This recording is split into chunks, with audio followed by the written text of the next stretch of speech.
what I want to ask is just throughout all three of these instances, in your opinion, was Michael Wright attempting, in a good faith effort, to act on behalf of the best interests of students? I think he was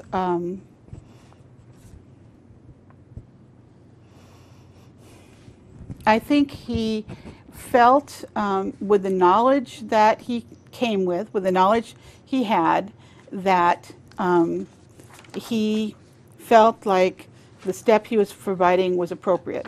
Until he was informed that that wasn't appropriate, it was an education thing. He was a first-year teacher in our district. He did not work for an ESD before. It's a completely different role than being a direct service provider classroom teacher. It's a very different role. Do you recall any specific problems that needed to be resolved or worked through with Mr. Wright and Dianne Fentress-Rowe?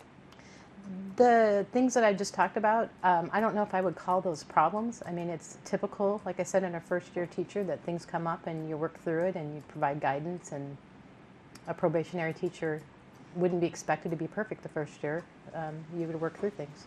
Okay, so this letter goes to his personnel file, correct? It's CC'd to the personnel Yes.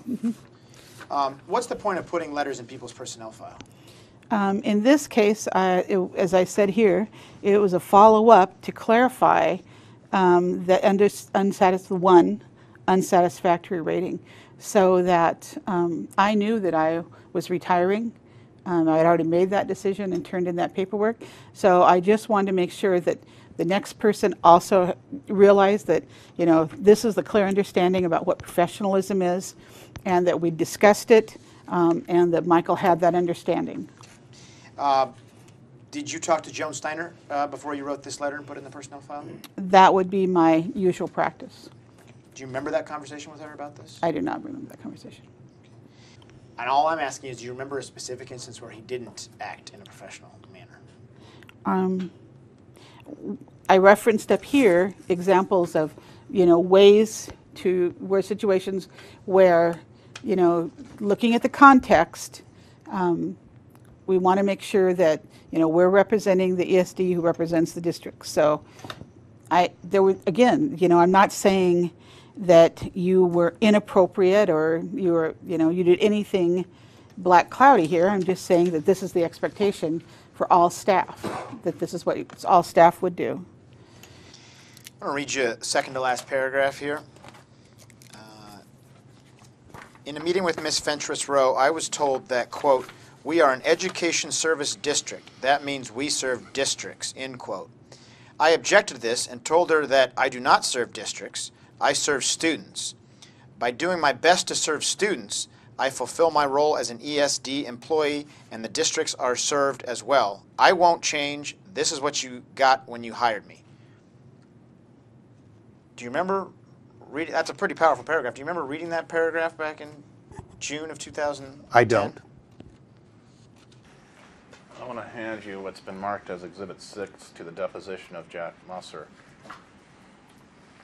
Which has got an extra attachment. You know, that's...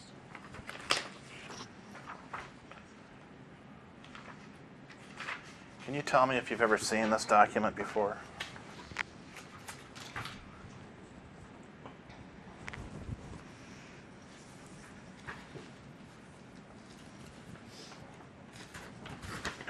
Yeah, this is his rebuttal to his evaluation. Okay, and when did you see that? It would have probably been in early summer, and any staff person who wants to write a rebuttal to their evaluation can. I don't typically read straight through them. I'll be aware that they're there.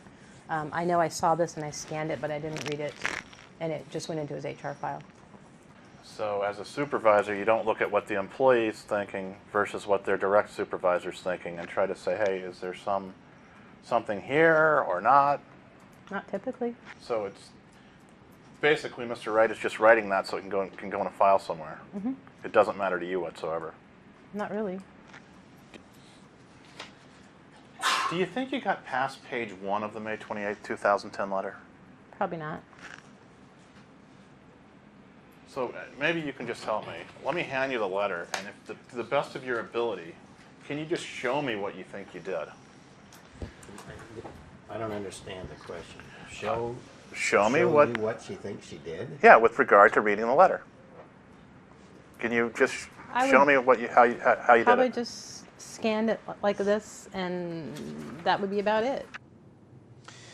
How did you recommend his termination? I recommended to the board a termination based on neglect and the not maintaining a valid Oregon teaching license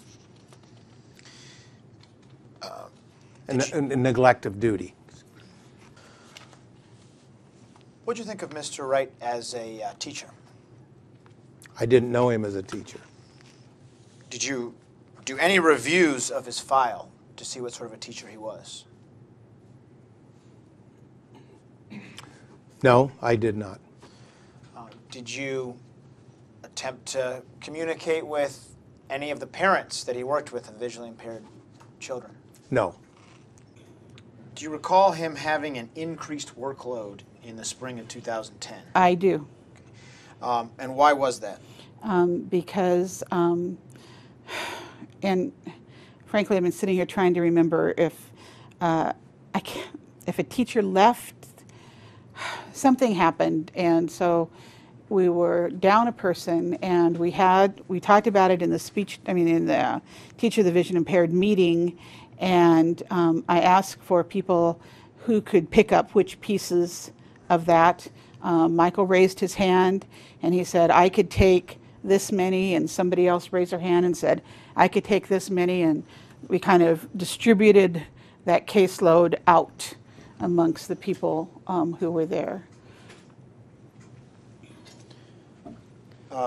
My client's memory is that he took a large percentage of that case, of those remaining cases. Does that? That's my memory also. He took several consult students.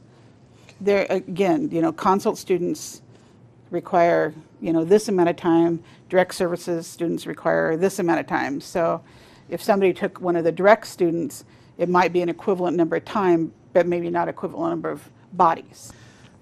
Braille reading students would be an example of a direct student that required a lot of time. Right, it's a student who you're teaching Braille, or for whom that you are doing a lot of accommodating of the general core, math, social studies, history content for them. A lot of pre-teaching, that kind of thing, yes. Heavy workload. My client's memory is that he was working with 2 Braille students in Forest Grove in the spring of 2010, in addition to the rest of his caseload. Does that sound? That sounds correct. Okay. Is it challenging to find qualified teachers with experience for the visually impaired? It is challenging to find any special education teacher. It is challenging, it's an additional challenge to find those who serve a very low incidence disability such as vision, deaf, hard of hearing. It's just because there's not very many people out there, right? There are limited training institutions, and so subsequently there are limited people who are trained. I don't recall, since I've been there for 2.5 years, that we've done an emergency license, but I wouldn't deal with that. Had you ever given TSPC the okay to give somebody an emergency license before? I have not.